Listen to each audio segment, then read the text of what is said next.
Et bonjour à tous.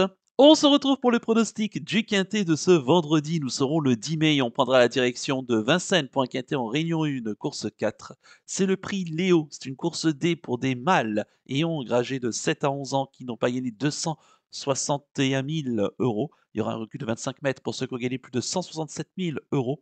Il y aura 2850 mètres à parcourir sur la grande piste et ils seront 16 au départ de la course avec des chevaux que l'on connaît globalement bien dans son ensemble. Un quintet assez intéressant dont le départ sera donné à 20h15. Juste avant de vous donner mon pronostic, comme d'habitude, n'oubliez pas de liker la vidéo, de partager la vidéo, de commenter également la vidéo et de vous abonner à la chaîne si ce n'est pas déjà fait par avance et je vous en remercie. Et je vous rappelle également que grâce à mon partenaire The Turf, pour les personnes qui n'ont jamais créé de compte chez The Turf, profitez de l'offre de bienvenue, le dépôt qui est doublé à hauteur de 100 euros. Et en plus, on vous rajoute 10 euros pour tester le The 5 événement. Vous avez toute l'explication en détail de ce bonus de bienvenue sur la page principale de ma chaîne YouTube. Il y a une vidéo qui est dédiée, qui vous explique tout. Et si vous avez la moindre question, n'hésitez pas à me contacter par mail qui se situe en bas de la description de la vidéo. Allez, je vais tout de suite et rapidement vous donner mes 7 préférés tout en sachant qu'il y aura un cheval de regret. J'ai retenu en tête le 2 Hardy Crown, le pensionnaire de Dominique Lochneux, c'est la drift de Johan Le Bourgeois. Il sera déféré les 4 pieds. Bon, écoutez, c'est un cheval qui, après quelques sorties au trop monté, qui ont dû lui faire du bien, il vient de bien se comporter dans notre course référence du 26 avril dernier sur ce tracé. En partant au premier poteau, dans le prix Huberta, avec Johan Le Bourgeois qui était déjà dessus. Le cheval s'est classé quatrième, il courait très propre ce jour-là. À noter qu'on retrouve pas mal de concurrents qui étaient au départ. On avait Gagneur qui était au départ ici, qui se classait deuxième. On avait Off Povotier cinquième, Harvest de Bullière sixième, Gogo des Malboro septième et Imberland huitième. On avait un peu plus loin Galion qui était 12e. Bah écoutez, Hardy Crown ici, il aura une nouvelle fois l'avantage de partir au premier poteau. Confie à Yoann Le Bourgeois, il est capable d'aller en tête et d'aller assez loin, de faire du rythme qui pourrait l'avantager ici. Et écoutez, moi, je pense qu'il est capable, de remettre les pendules à l'heure, mais en tout cas, au moins de confirmer sur sa dernière lancée, parce que la dernière fois, c'était quand même pas un échec, hein. Être quatrième, c'est quand même déjà très, très bien et je pense qu'il peut même faire mieux, ce cheval, donc attention à lui. Moi, j'y crois beaucoup. En deuxième position, j'ai mis, le 10, il s'agit d'Horatus, Della, le pensionnaire de Marc Sassier, la drift de Benjamin Rochard. Il sera déféré des 4 pieds. On peut pas lui reprocher grand-chose, il fait vraiment toutes ses courses, ce Horatus, Della. L'avant-dernière fois sur ce tracé, il se classait quatrième, le 22 mars, dans le prix, Maya, auquel il rendait également, 25 mètres et il était battu par un cheval qui était au premier poteau, Être d'Ourville. Mais ça avait été très, très vite, ce jour-là. C'est une course qui avait eu, beaucoup de rythme, il trottait 11,6 sur les 2850, enfin sur les 2875, ce qui est quand même, très, très bien. Pas tout le monde est capable de le faire et lui, bah, il est très dur à l'effort. Il vient de s'imposer, donc dernièrement, du côté, de Laval, dernièrement le 25 avril dernier. Bon écoutez, il est très régulier, fait toutes ses courses. Certes, il doit une nouvelle fois en 25 mètres ici. Faudrait qu'il y ait un petit peu de rythme, sans trop, non plus, pour qu'il puisse se donner sa pleine mesure et bien terminer et pourquoi pas de s'imposer, il en a tout à fait le droit. En troisième position, j'ai mis le 15 Harvest de Bullière, pensionnaire d'Estelle de Sarthe, la drive d'Éric Raffin. Il sera plaqué des antérieurs, déféré des postérieurs. À noter qu'il retrouve Éric Raffin. La dernière fois, c'était Benjamin Rochard qui le pilotait. Il s'est classé sixième dans notre course référence de ce prix Huberta du 26 avril dernier. Et à noter donc qu'il retrouve Éric Raffin, avec qui il s'entend à merveille. 13 courses ensemble, 11 fois à l'arrivée, donc des statistiques impressionnantes. Je trouve que la dernière fois, il court beaucoup mieux que ne l'indique son classement. Ça s'est arrivé, dans un mouchoir de poche, le cheval, vraiment courait très propre. Je trouve qu'il avait fait un effort un peu trop prématuré, mais il s'est quand même montré très courageux, jusqu'au passage du poteau. Cette fois-ci, je pense qu'on va peut-être un peu plus le préserver et le faire trouver des dos, avec lui, ce qui serait, le top et venir vraiment au tout dernier moment parce qu'il a une très bonne pointe de vitesse, très acérée et comme Éric Raffin le connaît par cœur ici, je le mets beaucoup plus haut cette fois-ci dans ma sélection. En quatrième position, j'ai mis le 13 Gino Viva, second atout de Dominique Lochneux, la drift de Gabriel et Jean-Mini, sera déféré les 4 pieds. Là encore, un cheval dont on ne peut pas reprocher grand-chose, ses dernières tentatives. Quatrième sur ce tracé le 12 avril dernier, dans un bon lot. Il y avait Gold Star, Gypsy de Chaman, Falco du Douai aux 3 premières places. Donc pareil, dans une course qui avait été assez rythmée, il trottait 12-4, ce qui est quand même pas mal. Alors ici, il rend 25 mètres, il tombe sur un lot peut-être un peu plus faible, notamment au premier poteau. Mais pareil, c'est un cheval qui, avec qui Gabriel Gémini s'entend plutôt bien et je pense qu'il peut viser ici, au moins une place. Voilà, un cheval, régulier dont, sa forme ne se dément pas. En cinquième position, j'ai mis le 14 Off Provôtier, le pensionnaire de Fabrice Soulois, la Drive de Paul Ploquin, il restera ferré. On a l'habitude, hein, avec lui. Il vient de bien se comporter, hein, après avoir, été disqualifié à 2 reprises lors de ses dernières tentatives. Dans notre course référence donc du 26 avril dernier, auquel il s'est classé bon cinquième. Il a bien fini, hein, en léger, retrait. Je pense qu'il peut faire, aussi bien, voire même un peu mieux, hein, ici. Voilà, donc il faut toujours pareil, hein, le parcours, sans encombre, des bons choix de tactique ici et bah, écoutez, c'est un choix qui a de la qualité, hein, ça ne fait aucun doute. S'il est sage d'un bout à l'autre du parcours, il a les moyens, cette fois-ci, de terminer un peu plus près. En sixième position, j'ai mis le 12 Udo Duruel, pensionnaire d'Antoine Lérétré et la drive de David Thomas, il sera déféré des 4 pieds. Bah, écoutez, en ce moment, il marche sur l'eau, hein, ce cheval. Il a gagné 3 courses en l'espace, de 4 mois, donc ce qui est quand même, pas mal. Il vient de s'imposer très facilement du côté de Amiens sur un parcours de vitesse qu'il affectionne énormément.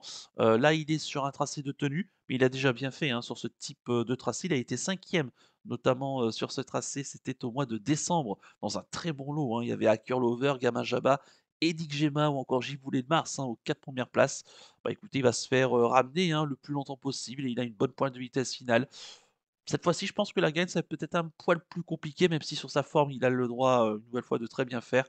Moi, je le verrais plus placé que gagnant, mais il va encore finir très vite. Et enfin, en septième position, j'ai mis le 3 Galion, pensionnaire d'Alexandre de Jésus, la drive d'Esteban de Jésus. Il sera lui aussi déféré des 4 pieds. Alors, la dernière fois, il était très malheureux, hein, dans la course référence. Pourtant, il partait en tête. On a décidé de faire le parcours, côté corde et il n'a jamais pu trouver l'ouverture. C'est vraiment dommage. Il termine avec beaucoup de ressources. On n'avait pas actionné les artifices en plus, ce jour-là.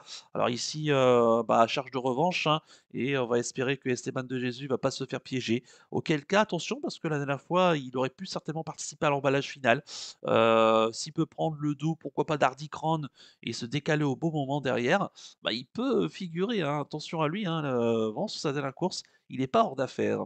Et quant à mon regret, ça sera le 6 Gagneur, pensionnaire de Fabien Jans, quand est son entraîneur driver. Il restera ferré. Alors la dernière fois, il a failli porter bien son nom, hein, dans la course de référence de Vincennes, où il a longtemps attendu. Il a fini très vite tout à l'extérieur et cherchant la deuxième place. Alors il avait profité d'une course qui était assez sélective, hein, ce jour-là, pour placer sa très belle pointe de vitesse finale.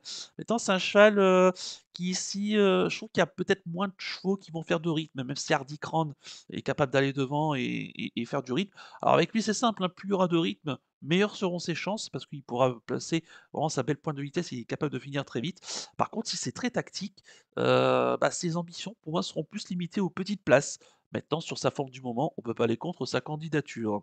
Je répète mon pronostic en chiffres, le 2, le 10, le 15, le 13, le 14, le 12 et le 3, avec le 6 en regret. Mon coup de cœur pour ce quintet, ça sera le 2 Hardy Crown, mon favori, hein, qui est capable cette fois-ci en tête d'aller, très loin. Attention à lui, j'y compte beaucoup. Et quant à mon conseil de jeu, bah, écoutez, un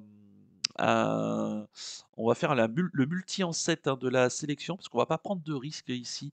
Je trouve que la course est quand même globalement ouverte, au moins pour les places et voilà, on va juste faire un multi en 7 à 3 € et on va espérer qu'il y a des petites cotes intéressantes et le meilleur rapport possible en tout cas.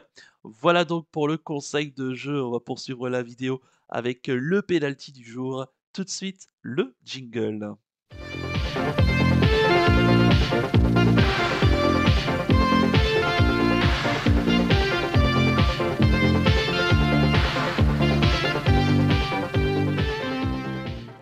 Le penalty du jour, auparavant, va venir sur la belle deuxième place de Tesbury Lane ce mercredi 8 mai, hein, du côté de Lyon-Paris.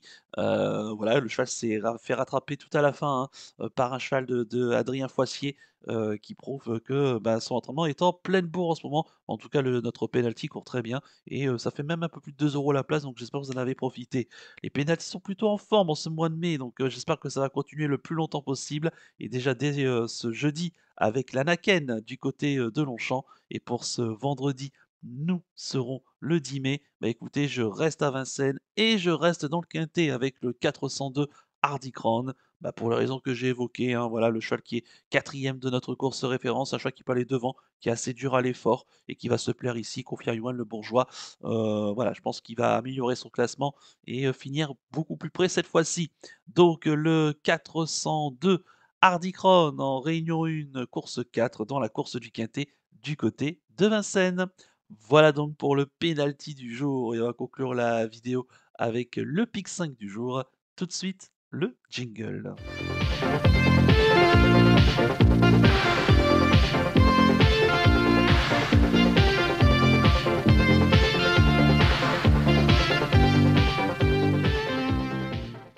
Le pick 5 du jour de ce vendredi, nous serons le 10 mai. Bah écoutez, je reste à Vincennes et je pars dans la première course du programme. C'est le prix Régulus.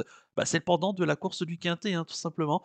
C'est une course D, cette fois-ci pour des juments âgés de 7 à 11 ans qui n'ont pas gagné 261 000 euros, un recul de 25 mètres à 167 000 euros, 2850 mètres à parcourir sur la grande piste et elles seront 13 au départ de la course. Course quand même intéressante auquel on peut toucher, je pense. Mais de base, le 13, Golteria et le 12 Help Me Win. Bah, le 12 Help Me Win, elle est vraiment en pleine forme en ce moment. Elle affronte ici une nouvelle fois que des juments. Elle est certes que plaquée des antérieurs, mais elle avait fait l'arrivée dans cette configuration lors de son avant-dernière tentative face au seul jument. Et je trouve qu'ici, elle est dans sa catégorie et bien engagée au plafond des gains. Et le 13 Golteria, bah, elle a fait l'arrivée de la course référence avec les mâles, hein. On l'a évoqué tout à l'heure dans le quintet. Elle s'est classée très bonne troisième ce jour-là. Et ici, elle n'affronte que des juments, la plus riche. Bah écoutez, elle a tout pour plaire avant coup. Mes associés, le 4 et moi du Bois-Morin, qui a aussi bien de la qualité attelée que montée, mais à l'attelée, elle a l'avantage d'être très sérieuse. Elle fait toutes ses courses, elle part au premier poteau, et moi je l'estime capable de garder au moins une place. Le 5 Havanas Paris, qui est bien engagé en tête, hein, ici, à la limite du recul, déféré des antérieurs, plaqué des postérieurs. Paul Ploquin qui est appelé en renfort. Elle a déjà figuré, hein, sur ce tracé. Je pense qu'elle est capable de prendre la cinquième place à Bellecote, surtout s'il y a des défaillances de favorites. Le 7 Isa du Marcaz qui vient d'être déclarée non partante, hein, récemment. Je crois que c'était sur un parcours autostart, elle partait à l'extérieur. Là, ici, elle rend 25 mètres, mais elle est plaquée devant, déférée derrière, hein, ce qui est assez rare avec elle. Méfiance. Le 8 Emma Brickville, qui vient de s'imposer dernièrement, hein, du côté de Vincennes sur ce tracé. Fort Ivard, donc, qui va cette fois-ci lui être associé, puisque Eric Raffin, qui a l'habitude de la driver, est retenu sur Elena Girl.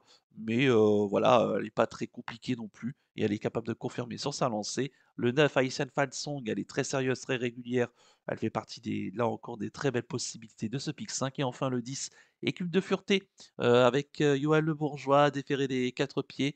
Bah écoutez, elle était certes la doyenne de cette course âgée de 10 ans, mais elle a encore de beaux restes, hein. Et si elle nous répète sa tentative du jour du réveillon de Noël, le 24 décembre, en se classant deuxième de Dorum Bim dans un lot de vieux chevaux, certes ici il y a des plus jeunes, hein, mais il n'y a que des juments. Elle est capable, pour moi, d'arracher la cinquième place à Bellecote. Mais bah, donc mes 2 bases, le 12 et le 13, et mes associés, le 4, le 5, le 7, le 8, le 9 et le 10 en flexi, 50 pour un ticket qui coûtera 10 €. Voilà donc pour le pick 5 du jour. Il ne me reste plus qu'à vous remercier, que vous souhaiter évidemment bonne chance pour les paris. Moi, je vous donne rendez-vous, eh bien, ce vendredi pour l'étude du quintet de samedi. Et quel beau quintet, hein, puisque ça sera les Ducs de Normandie, avec notamment des chevaux comme Hokkaido Giel, Idaho Tillard, Isoar Vedake. Bref, il va y avoir du grand spectacle en ce début de week-end du côté de la Prairie à Caen. Je vous souhaite de passer une excellente fin de semaine, peut-être déjà un bon week-end, hein, prolongé qui se poursuit avec ce vendredi de pont. Et surtout, comme d'habitude, prenez bien soin de vous. Ciao à tous.